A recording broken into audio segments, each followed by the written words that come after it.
জার্মানির দক্ষিণ-পশ্চিমে অবস্থিত একটি বন, যা তার প্রাকৃতিক সৌন্দর্যের চেয়েও বেশি পরিচিত তার গা ছমছমে রহস্যের জন্য। নাম তার ডার সোয়ার্জওয়াল্ড বা ব্ল্যাক ফরেস্ট। কেন একে কালো বন বলা হয়?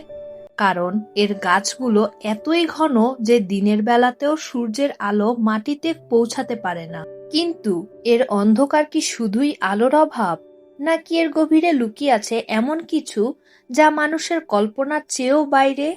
আসসালামু আলাইকুম, স্বাগতম আমার চ্যানেল আর প্রকৃতি বিলাসে। আজ নিয়ে আসলাম আবার একটি নতুন ইন্টারেস্টিং ভিডিও নিয়ে। গ্রিম ভাইদের বিখ্যাত সব রূপকথা, হ্যান্সেল গ্রেটেল থেকে শুরু করে লিটল রেড রাইডিং হুড এই বনেই জন্ম নিয়েছে। কিন্তু এগুলো কি কেবলই গল্প?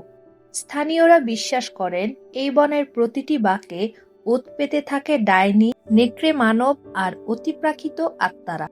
এখানকার ডার্ক গ্রোসম্যান বা লম্বা মানুষের কাহিনী আজও পর্যটকদের মনে ভয় ধরিয়ে দেয়।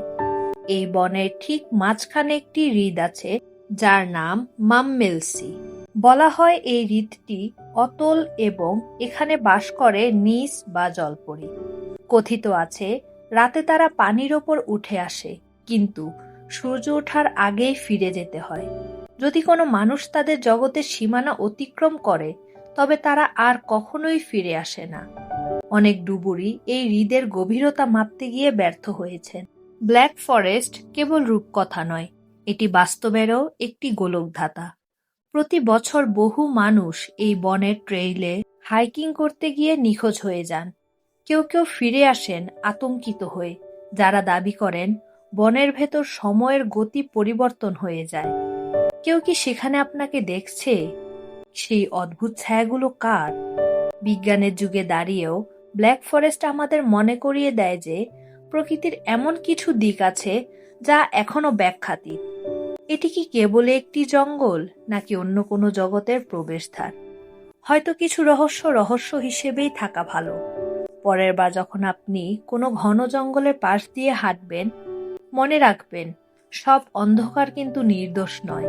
আপনি হয়তো বন দেখছেন, কিন্তু বন কি আপনাকে দেখছে না? ভিডিওটি ভালো লাগলে লাইক করুন, কমেন্ট করুন, শেয়ার করুন। ফেসবুক থেকে দেখে থাকলে ফলো দিন এবং ইউটিউব থেকে দেখে থাকলে সাবস্ক্রাইব করুন। দেখা হচ্ছে পরবর্তী কোনো ভিডিওতে। সেই পর্যন্ত ভালো থাকুন, সুস্থ থাকুন। আল্লাহ হাফেজ।